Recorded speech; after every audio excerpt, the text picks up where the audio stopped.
Pourquoi le président Laurent Gbagbo décide-t-il maintenant de ne plus faire table rase du passé? Je vous remercie pour la question parce que ça permet de remettre sur la table les 20 dernières années de l'histoire de la Côte d'Ivoire. Parce qu'il ne s'agit pas de faire table rase du passé, il s'agit du continuum de l'histoire de la Côte d'Ivoire. Le président Gbagbo, depuis l'origine, c'est-à-dire depuis qu'il a été jeune, qu'il est rentré en politique à tous les niveaux, a toujours eu une conscience de l'enjeu politique pour son pays, Oui. de l'intérêt général. Il s'est retrouvé, après la chute, enfin le décès malheureusement du président Houphouët-Boigny, avec un personnage que j'avais défini dans un de mes premiers livres en disant que c'était un imposteur, et qui s'est révélé être un imposteur pour l'histoire de la Côte d'Ivoire. Et ce qu'a fait le président Gbagbo dans toute cette période... On va rester courtois dans cette émission. Oui, mais... et faire attention aux mots qu'on utilise, surtout en ce qui concerne l'actuel président de la République. L'actuel président de la République, j'ai défini dans un livre qui est public, qui n'a jamais été attaqué par quiconque, à commencer par le monsieur Ouattara lui-même, où j'ai dit qu'il était un imposteur. Un imposteur, ce n'est pas une insulte. Non, un imposteur... C'est un compliment? C'est pas un compliment, mais c'est l'analyse qu'on peut faire d'une personne en fonction de ses positionnements. L'imposteur, c'est celui qui se fait passer pour ce qu'il n'est pas. Bon, je vous laisse la responsabilité. C'est pas ma responsabilité. Celui qui a toujours défini Ouattara comme un burkinabé ou un voltaïque avant le changement de nom du pays, c'est Alassane Ouattara lui-même, et je l'ai défini dans mon livre à l'époque. De sa jeunesse en Haute-Volta, de ses études aux États-Unis en tant qu'étudiant voltaïque, de ses achats d'immeubles à Abidjan avec un passeport voltaïque. C'est pas moi qui le dis, c'est M. Ouattara lui-même. Donc, clôturons ce dossier, Absolument. ce sujet-là. Oui, pour revenir à la suite, c'est qu'en juillet 2021, le président Gbagbo, qui, par la volonté de M. Ouattara, en novembre, ils avaient commencé dès novembre-décembre 2011, à vouloir envoyer Laurent Gbagbo à la CPI, et ça avait même commencé en 2003 à la suite du coup d'État. C'est que M. Kampaoré, qui à l'époque était le président du Burkina, disait Laurent Gbagbo finira à la CPI. Donc c'est un long chemin qu'ils ont fait pour envoyer Gbagbo à la CPI. Et le 11 avril, même quand Gbagbo est arrêté, avant même son arrestation, parce que j'ai écrit dans mes livres, et la concordance des horaires fait foi, c'est que M. Gbagbo, le procureur de la Cour pénale, a envoyé des emails à la France le même jour pour leur dire bloquez Laurent Gbagbo, ne le relâchez pas. D'accord. Parce que... Donc, et Gbagbo n'était pas encore arrêté. Donc, il y a eu une volonté Absolument. manifeste. Mais après l'acquittement, deux hommes ont décidé oui, mais attendez, je vais de faire table rase du passé. Non, mais c'est pas décider de faire table rase du passé. Non. C'est décider de vouloir remettre la Côte d'Ivoire sur les rails. Parce que Gbagbo disait, et je l'ai écrit en exergue de mon deuxième livre, une phrase de Mandela que je cite de mémoire, ceux qui ont été en prison, quand ils sortent de prison, c'est pas avec le désir de se venger. Ils n'ont pas de temps à perdre pour ça. Ça, c'était Mandela qui le disait, et je l'avais repris pour Gbagbo. Et Gbagbo, aujourd'hui, est toujours dans le même état d'esprit.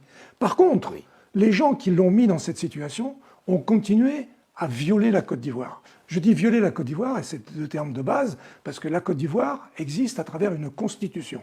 La constitution, c'est le peuple qui l'a décidée, qui l'a votée, avec plusieurs amendements, dont les derniers ont été faits sous le régime de Ouattara, et dans laquelle il y a une règle précise, c'est qu'on n'a pas modifié le nombre de mandats potentiels. Et M. Ouattara lui-même, M. Cissé Bakongo, le ministre de la Justice de l'époque, Kamba Sambiré, ont tous dit on ne modifie pas. Mais en 2021, le président en était à son troisième mandat. Il a fait le troisième mandat qui est déjà le premier accroc grave sur lequel Gbagbo était à Bruxelles à l'époque, en attente de son acquittement définitif, donc il pouvait moins agir. Et au moment où il se disait frère, le président était à son troisième mandat. Non, Gbagbo, quand il est rentré à Abidjan, Ouattara finissait un mandat, enfin, il était en 2021. Il était en cours d'un mandat, le troisième mandat était illégitime. D'accord. Bon. Et pourtant, le président Laurent Gbagbo a décidé qu'il redevienne à nouveau frère et qu'il devait regarder en avant. Si vous regardez l'histoire de Laurent Gbagbo, que ce soit contre Houphouët-Boigny, il n'était pas contre Houphouët-Boigny. Il était pour sa politique à lui et il faisait face à Houphouët-Boigny. Il respectait Houphouët-Boigny, mais il voulait qu'on le respecte lui aussi. D'ailleurs, au décès de Houphouët-Boigny, la seule personne qui a eu une attitude honnête, c'était Gbagbo, qui a dit dans Fraternité Matin On n'est pas là pour se faire la guerre de succession, on est là d'abord pour pleurer notre président parti, et après on refera de la politique. Le nouveau point de rupture, c'est lequel? Le point de rupture, c'est le quatrième à maintenant. c'est le quatrième mandat, qui se terminera, je ne sais pas dans quelles conditions, mais à mon avis, de toute façon, qui n'ira pas à son terme. C'est la rupture définitive, parce que c'est le dernier, c'est le choc le plus important que la Côte d'Ivoire subit de ces 20 dernières années.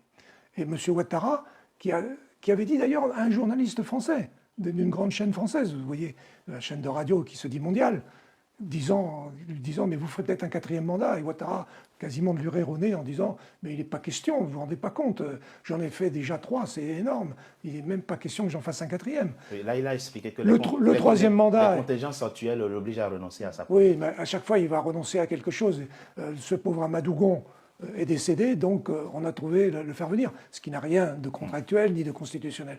Mais pour revenir vraiment à l'essentiel, c'est qu'aujourd'hui Gbagbo, dans la lettre qu'il a publiée, et je ferai remarquer qu'il l'a publiée le jour de l'investiture entre griffes de M. Ouattara, une investiture qui a fait peu de bruit d'ailleurs. C'est une défiance politique. Non, mais Gbagbo, on revient à l'essentiel. Il s'adresse aux Ivoiriens en leur disant l'histoire de votre pays, elle ne peut pas aller dans une impasse. La réalité, c'est que moi, on m'a inculpé, on m'a envoyé à la CPI dans des conditions illégales par rapport au droit du statut de Rome lui-même. On l'a gardé 7 ans à la prison, et j'en sais quelque chose. On a fini par l'acquitter en 2 fois, à la chambre d'instance, ensuite à la chambre d'appel, qui a repris les termes de la chambre d'instance dans exactement les mêmes termes, comme a dit le président de cette chambre d'appel, qui était en même temps le président de la CPI. Le juge nigérian, M. Chile Ebo Osuji, était le président de la CPI à l'époque, donc ça portait un poids complémentaire. Et ce que rappelle Gbagbo dans sa lettre, ça nous fait revenir à justement ce jugement d'acquittement définitif, c'est que un des membres du jury qui acquitte Gbagbo, c'est le juge polonais Hofmanski. Le lendemain de cet acquittement, le juge devient président de la CPI. C'est vrai. Et en tant que président, un de ses premiers actes, c'est de désigner une chambre préliminaire avec un dossier Côte d'Ivoire, en précisant ça ne peut plus concerner ni M. Gbagbo ni son ministre Blé Goudé, puisqu'ils viennent d'être acquittés définitivement. Donc ça veut dire ce dossier Côte d'Ivoire, c'est pour aller rechercher qui a fait quoi et comment, puisque Gbagbo a été acquitté. Mais il y a quand même les morts, le désastre de 2010-2011. Il faut revenir à ça. Avançons dans cette émission. La CPI est compétente pour connaître de 4 types de crimes. Crimes de génocide, crimes contre l'humanité, crimes de guerre et crimes d'agression. Vous pouvez avoir fait tout ce que vous voulez. Quand les éléments constitutifs de ces crimes ne sont pas présents, on vous acquitte. Pensez-vous aujourd'hui, puisque vous êtes le conseil spécial de Laurent Gbagbo, qu'il existe des éléments de preuve contre l'actuel président de la Côte d'Ivoire qui soient de nature à constituer l'un des 4 crimes pour lesquels la CPI est compétente?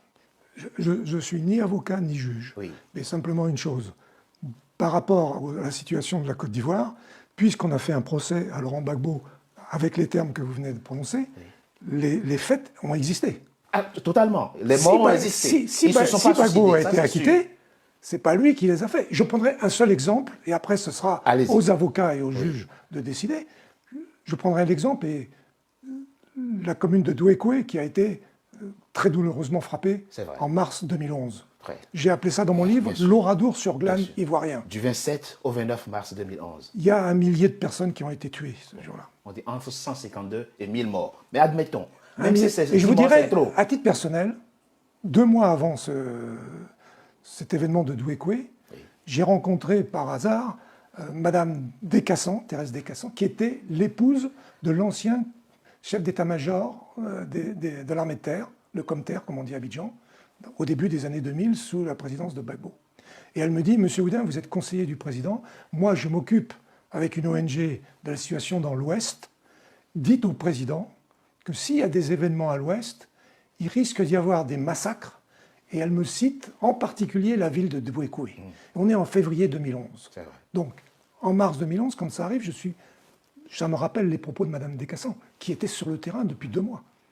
Donc là, c'est très facile à évoluer. Et ces gens-là, Du coup, ça vous fait Non, penser quoi? on sait qui sont. On sait qui a commis Le président a cité ce massacre. Le président a cité un certain nombre de gens. Oui. Il y a des noms qui sont en tête de liste, qui ont protégé ce massacre, qui l'ont dirigé. Il faut qu'ils répondent, d'une façon ou d'une autre. Et on sait très bien, et c'est un de ses responsables qui l'a dit lui-même dans un meeting à Mankono pendant la crise, au début de la rébellion dans les années 2002-2003, qui disait « Nous, c'est le docteur Alassane Ouattara qui nous finance, c'est le docteur Alassane Ouattara qui nous envoie 25 millions, c'est le docteur tous les mois, c'est le docteur Alassane Ouattara qui nous donne les sacs de riz pour se nourrir, etc. C'est personne d'autre qui dirige la Parce que là, il s'adressait comme un jeu de billard à 3 bandes contre IB, parce qu'il commençait à y avoir des divergences entre les dirigeants de la rébellion. Vous faites le lien. Le lien, c'est que... Entre Duekoué, le massacre de Duekoué, Le massacre de et Duekoué. l'actuel président de la République. Mais il est évident qu'il était le chef suprême de tous ces gens-là, puisqu'il était même désigné par les uns et les autres comme leur chef. Sauf qu'en mars 2016, ou février 2016, si ma mémoire est bonne, le président de la République de Côte d'Ivoire décide que plus aucun Ivoirien n'ira devant la CPI. Il pensait peut-être à lui. Et pour cause, la justice ivoirienne serait désormais totalement opérationnelle. Pourquoi vous laissez de côté la justice ivoirienne pour aller encore devant la CPI? Je vous donne un seul exemple. Oui. La justice ivoirienne, le sommet de la justice, sont des juges qui sont membres du Conseil constitutionnel, avec une présidente actuelle. Ce Conseil constitutionnel, Chantal Nanamba Camara. cette présidente du Conseil constitutionnel a commis des actes irréparables. D'abord, de faire en sorte que M. Ouattara soit candidat pour un 4e mandat, ce qui est anticonstitutionnel.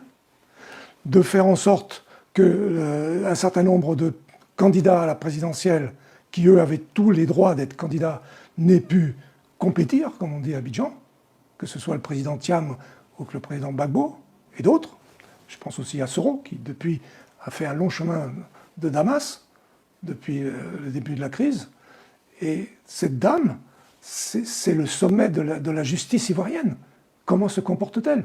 Et si vous allez au tribunal d'Abidjan pour n'importe quel acte aujourd'hui, les milliers de personnes qui sont en prison. Donc vous n'avez aucune confiance en la justice de votre pays, la Côte d'Ivoire. Mais regardez, ce brave député Brédoumi, que j'ai croisé à Paris plusieurs fois pendant qu'il était là, il rentre à Abidjan. Il est député en exercice. Il a l'immunité parlementaire. Il est jeté en prison, avec une liste de faits qui lui sont reprochés que même un chef d'une mafia colombienne ou mexicaine n'aurait jamais pu commettre dans toute sa vie. On parle de flagrance, de flagrant délit. Non mais lisez l'ensemble des actes d'accusation sur Brédoumi. C'est complètement délirant. On ne peut pas dire d'autres mots. Et comment vous pouvez faire confiance à une justice sur ce pauvre homme qui aujourd'hui, et qui bouge? Est-ce que Ouattara dit quelque chose? Il va dire c'est la séparation des pouvoirs. Mais le ministre de la Justice, les autres juges, etc. Non, mais en Côte d'Ivoire aujourd'hui, il n'y a strictement plus aucune justice au sens où on peut, ici nous sommes à Paris, où on peut l'admettre dans un pays qui se veut moderne. Et tout ce que veut faire Gbagbo, depuis l'origine de son activité politique, c'est de faire entrer la Côte d'Ivoire dans le système d'un pays démocratique, avec tout ce que ça représente. Et je vous dirais que le philosophe grec Platon disait une chose très, très juste, c'est que la perversion de la cité commence par la fraude des mots. En Côte d'Ivoire, le mot le plus fraudé, c'est le mot démocratie. Le président Laurent Gbagbo engage-t-il cette action parce que sa candidature n'a pas été validée, ou bien, quand bien même sa candidature aurait été validée et quand bien même il aurait été élu président de la République, il engagerait tout de même cette action vis-à-vis de la CPI quant aux auteurs des massacres que vous évoquez? Le président Gbagbo aurait dû être candidat selon en tant que citoyen avec tous les droits dont il jouit. Il aurait peut-être gagné. C'est les Ivoiriens qui auraient dû choisir. Et s'il aurait engagé cette action? Je ne suis pas dans la tête du président Gbagbo, mais le président Gbagbo a toujours dit qu'il fallait C'est ce qu'avait fait Mandela en Afrique du Sud. Quand Mandela est devenu président, il faut se rappeler, il a créé la commission Réconciliation et Vérité avec Monseigneur Tutu. Et qu'est-ce qu'on disait aux gens qui étaient devant cette commission. Vous venez avouer vos crimes, mais dans l'intérêt de l'Afrique du Sud et du futur de l'Afrique du Sud, vous ne serez pas poursuivis. Et vous avez des officiers des services secrets sud-africains, blancs, qui sont venus dire « oui, on a massacré, oui, j'ai tué Steve Biko, oui, j'ai fait ci et ça », et qui sont rentrés chez eux et qui sont morts dans leur lit. Et l'Afrique du Sud existe aujourd'hui. Avançons très rapidement, Bernard Oudin. Il peut y avoir un problème technique. Vous évoquez le massacre de Djekwe, qui aurait occasionné... C'est une illustration 1000 morts. malheureuse. C'est une illustration malheureuse. Mais vous savez que le nombre de morts ne fonde pas les juges de la CPI à condamner. Ce n'est pas le nombre de morts qui détermine les juges de la CPI à condamner, mais les circonstances de la commission de l'infraction. Vous vous souvenez, crise post-électorale au Kenya, 2007-2008, 1400 morts, dont la majorité ont été découpés à la machette. Et pourtant, la CPI a abandonné les poursuites contre William Ruto, alors vice-président, et compagnie, pour insuffisance de preuves. Donc, alors, puisque vous évoquez l'élément nombre de victimes à Djekwe comme élément principal qui vous fonde à engager cette action, mais est-ce qu'on est conscient de ce que ce n'est pas un élément déterminant? Je ne vais pas dire que c'était parce qu'il y avait 1000 morts que Djekwe... Il y a eu 1000 morts à Djekwe, c'est dramatique et c'est au-delà de ça, mais c'est un des faits qui peut provoquer une action de la CPI. Mais on n'a pas besoin, dans le dossier Côte d'Ivoire, d'aller chercher quelque chose contre les gens de Ouattara. C'est le dossier Côte d'Ivoire lui-même qui est ouvert comme ça. On l'a ouvert contre Gbagbo, mais on l'a ouvert parce qu'il y avait 3000 morts. Donc, à partir du moment où on ne sait pas Gbagbo, il faut aller chercher. Et je rappelle une chose, c'est que Gbagbo, quand il arrive à la première chambre préliminaire, le premier jour où il parle, il est devant Bensouda, et il lui dit « Madame, on est là pour savoir qui a gagné les élections ». Et elle lui dit « On n'est pas là pour ça ». Il dit « Si, parce que c'est celui qui a perdu les élections qui a provoqué les troubles. Si on trouve celui qui a perdu, on aura le coupable ». Qui aujourd'hui peut dire décemment que Gbagbo n'a pas gagné l'élection de 2010 ? Il y a des Ivoiriens qui le disent. Ils peuvent le dire, mais ceux qui sont les responsables numéro un, c'est quand même les Français. Et un des conseillers de Sarkozy à l'époque est allé dire plusieurs fois à la télévision ces temps-ci, on savait que Gbagbo avait gagné, mais on voulait installer Ouattara. Et M. Sarkozy lui-même l'a écrit. Il a dit, on a enlevé Gbagbo, on a installé Ouattara sans problème. Sans problème, on a cassé la Côte d'Ivoire. Après la présidentielle, le président Laurent Gbagbo engage là l'un de ses derniers combats politiques, ou son dernier combat politique. On sait que le président, le quatrième mandat a commencé là, le 8 décembre dernier. La prochaine présidentielle, c'est en 2030. On imagine difficilement le président Laurent Gbagbo, d'ailleurs lui-même l'a dit, qu'après cette présidentielle, il va prendre sa retraite. On va dire quoi? Il est en train d'engager là sa dernière lutte politique ou son dernier combat politique. En disant ça, on ne comprend pas Laurent Gbagbo. Laurent Gbagbo est un homme politique et qui a dit, quand il y a eu la constitution du PPACI, il a dit qu'il ferait de la politique toute sa vie et qu'il s'arrêterait de faire de la politique à sa mort. Donc Gbagbo ne va pas prendre sa retraite. Il faut écouter ce que dit le président Gbagbo à chaque fois. Les mots qu'il prononce sont importants. Et il a dit dans l'interview d'un de vos confrères récemment, qu'après l'élection, il savait très bien que c'était un braquage électoral, c'est le terme qu'il a employé. Il a dit hold-up, mais hold-up c'est braquage en anglais, donc il a répété, il a fait un pléonasme. Mais il a dit, en sachant pertinemment ce qui allait se passer, qu'après ça, il prendrait du recul par rapport à la présidence matérielle du PPACI, mais il serait toujours là, au cœur de la politique, à faire en sorte que les gens qui vont venir, parce que nous allons tous, les uns après les autres, laisser la place. C'est ça. C'est évident. Et personne d'autre que Gbagbo le sait pour lui-même. Mais Laurent Gbagbo ne se retire pas de la politique, il ne va pas à la retraite, il n'abandonne pas les Ivoiriens. Et l'acte qu'il pose ces jours-ci est un acte fondamental pour que la Côte d'Ivoire puisse avancer en sachant ce qui lui est arrivé. Et vous restez confiant. Et parce que c'est la seule solution. Même si à la fin, on fait comme en Afrique du Sud, si comme en Afrique du Sud, à la fin, on dit « Mais si vous avez reconnu que vous avez fait ci, ça ou ça, vous serez pardonné d'une façon ou d'une autre, parce que ça sera une forme de catharsis pour tous les Ivoiriens. Mais il faut que ce soit dit et prononcé pour les uns et pour les autres. Et il faut que justice soit faite, soit rendue. Oui, mais la justice, c'est la justice pour le peuple ivoirien. La justice pour le peuple ivoirien, c'est qu'il puisse se tourner vers ce qui est important et qui est la suite. Aujourd'hui, on abreuve les débats Oui. avec des faux débats. Il y en a un particulier sur le comportement d'un garçon que je connais bien, parce que j'ai été le voir très régulièrement. Justement, j'allais vous poser la question, ce que vous pensez de ces déballages qu'il y a eu tous ces déballages, le 28 novembre dernier. Charles Blégoudet, Oui. je l'ai croisé en prison, il sait ce que je lui ai dit, je sais ce qu'il m'a dit, je sais ce qu'il m'a dit devant le président Gbagbo en prison. Donc je vais dire à Charles de rester dans les limites de ce qu'il doit faire, de comprendre les choses, parce que sinon... Vous pensez qu'il a franchi les bornes? Il s'approche trop près d'une certaine barrière et il risque de se brûler. Donc, pensez-vous?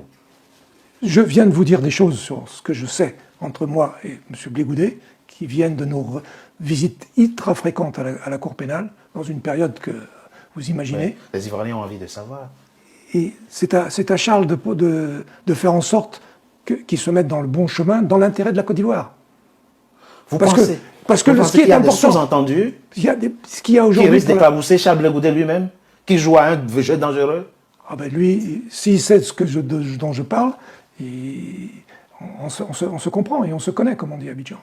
Mais ce qui est plus important aujourd'hui, au-delà de ça, et je pense que Demba Traoré a été assez clair, je pense, je pense que c'est vous qui l'avez interviewé. Non, Youssouf Diaby plutôt. Moi, j'ai interviewé Youssouf Diaby. Youssouf Diaby, que j'ai eu encore au téléphone hier, qui a été très clair aussi. J'ai eu Demba Traoré, j'ai vu son interview, je pense que c'était... Donc, selon vous, Bernard Oudin, toutes les accusations portées par Charles Blégoudet contre Nadi Bamba Diallo sont fausses? Ah ben je pense qu'il est entré dans disons, une tentative de mettre le projecteur d'une certaine façon où il n'ira nulle part. Parce que chantait le chanteur ivoirien à l'époque, si tu prends le chemin de Je m'en fous, tu arriveras au village de Si je le savais. Qui se rappelle ça et qu'on boucle là-dessus. Par contre, je vais revenir à ce que la Côte d'Ivoire a besoin, c'est d'avoir un avenir politique clair, c'est-à-dire des institutions qui fonctionnent réellement, d'avoir un avenir économique clair et un avenir financier. Aujourd'hui, le problème le plus grave de la Côte d'Ivoire, dont personne ne parle trop, c'est son avenir financier. Pas plus tard qu'hier, le gouvernement ivoirien a encore lancé des emprunts, pas pour faire des investissements, pour payer les salaires à venir. C'est-à-dire qu'on emprunte à 3 ans, 4 ans, 5 ans pour payer le salaire de janvier, de février des fonctionnaires ou des militaires ivoiriens. C'est un des exemples. Et ça va durer combien de temps? Parce qu'un jour, il y a des dettes qui sont différentes les unes des autres. La dette japonaise, elle est détenue par les Japonais. Ils ne vont pas se mettre eux-mêmes en faillite. Ils ne vont pas attaquer leur gouvernement pour réclamer l'argent. Ils sont entre eux. La dette de mais la dette américaine, elle ne dépend pas de... La dette américaine, ils s'en foutent totalement parce que comme le dollar est la monnaie du monde, quoi qu'on veuille... C'est une explication, oui. Ils laissent filer les choses parce qu'aujourd'hui, les Chinois, ils croulent sous le poids des bons du Trésor américain et qu'ils ne peuvent pas non plus se faire sauter en même temps que les Américains. Par contre, les pays africains qui ont reçu beaucoup d'aides ces 60 dernières années ont reçu souvent des aides par le Fonds monétaire international, par la Banque mondiale, par l'Union européenne, etc. On discute, parce qu'on discute avec des organisations internationales, on discute avec des États, et on peut avoir des moratoires, des prolongements de dette. Moi, j'ai travaillé sur le prolongement de la dette ivoirienne quand j'étais au Palais, sur les fonds Brady qui ont été repoussés dans l'intérêt de la Côte d'Ivoire, et ça se passait chez Goldman Sachs à Londres. Pour la Côte d'Ivoire aujourd'hui, c'est que on a affaire à des endettements beaucoup plus graves et dangereux parce qu'on s'endette sur le marché financier privé. Et là, les gens ne vont pas faire cadeau à la Côte d'Ivoire. Pour revenir à l'ancien président Laurent Gbagbo, on retiendra de vos propos, Bernard Oudin, que l'ancien président Laurent Gbagbo ne prendra jamais de retraite politique. Engagé dans la politique ou pas engagé dans la politique, il continuera toujours à influencer, peut-être pas la pensée, la politique de Côte d'Ivoire. C'est ce qu'on retiendra de vos propos. Mais, écoutez, Laurent Gbagbo a écrit de très nombreux livres. Je les ai tous lus. J'ai côtoyé le président pendant plusieurs années. Je l'ai côtoyé surtout pendant plusieurs années à la CPI, où je suis allé très régulièrement pendant 7 ans, à plusieurs heures à chaque réunion. Et ce n'était pas simplement pour parler de la SEC ou de l'Africa. Donc, je n'en dis pas plus là-dessus. Mais je commence à comprendre, parce que le président Gbagbo est un homme qu'il faut bien comprendre, qu'il faut bien lire, il faut bien écouter. Et il faut savoir où il va. Il m'avait dit un jour, tu sais Bernard, dans la vie, il ne faut pas aller à droite, à gauche. Tu traces une ligne et tu la suis. On finit. Mais cette émission par vous-même, Bernard Oudin, le français devenu ivoirien, même plus ivoirien que français. Quels sont les ressorts qui nourrissent chez vous cet engagement inlassable dans le combat politique aux côtés de Laurent Gbagbo? Vous savez, d'abord, j'ai la double nationalité, mais c'est récent, c'est de 2007. Mais je suis arrivé à Abidjan le 29 juillet 1950. Oui. J'avais 1 an jour pour jour. J'ai grandi à Abidjan, j'ai fait l'école de la RAN, j'ai fait le lycée classique, ouais. En même temps que le président Gbagbo d'ailleurs, sans savoir qu'on était dans le même lycée. J'ai fait la coopération au ministère des Finances à Abidjan. Mon ministre s'appelait Henri Konan Bédié. Mon chef de service s'appelait Ngolo Coulibaly, qui a été ministre de Ouattara, mais qui est un ami, parce qu'il faut savoir dépasser les clivages. Mon père, moi j'ai grandi comme enfant à Abidjan. Je ne suis pas un colon. Mon père n'était pas un colon. D'ailleurs, à la maison, mon père disait toujours soyez respectueux, même avant l'indépendance. D'accord. Nous ne sommes pas chez nous. C'est comme ça que j'ai eu la relation en grandissant en Côte d'Ivoire. Oui. Et mon père, il a laissé qu'une trace à Abidjan. Le pont Houphouët-Boigny, le pont de Gaulle, l'hôtel Ivoire, le barrage d'Ayamé et d'autres, la Caisse Tab et d'autres bâtiments comme ça. On a laissé un souvenir à Abidjan, mais qu'on a laissé un legs à la Côte d'Ivoire. Et moi, aujourd'hui, je suis pris entre la Côte d'Ivoire et la France, et quand je vois que c'est sous l'égide de la France que la Côte d'Ivoire a le plus souffert ces dernières années, avec la volonté de quelques-uns... Ça vous fait mal. Ça fait extrêmement mal, parce qu'on connaît le dessous des cartes. Et je connais, par exemple, on parle de la force Licorne, mais moi je voudrais rendre hommage à un certain nombre de généraux français, qui sont toujours mes amis, mais qui me disent, quand je les ai à Paris ou qu'on se parle, qu'ils sont toujours ravis d'entendre parler en bien du président Gbagbo, parce que pour eux, c'était le seul homme qui tenait le pays, même quand ils étaient en poste à Abidjan. Et un dernier hommage que je rendrai, c'est à l'ancien ambassadeur de France en Côte d'Ivoire au moment des événements de Bouaké, oui. Où là aussi la France s'est mal comportée. C'était où le lycée français a été bombardé. J'ai participé à un livre qui s'appelle Crime sans châtiment, écrit par l'avocat Jean Ballan. J'ai eu tout le dossier d'instruction entre les mains. C'est clair dans le livre, la France a fait un mauvais coup qu'elle a raté et qui a provoqué ce qui s'est passé. Et un homme avait compris, c'était l'ambassadeur Gildas Lelydec, qui nous a quittés il y a quelques semaines et auquel le président Gbagbo a voulu lui-même rendre hommage. Merci.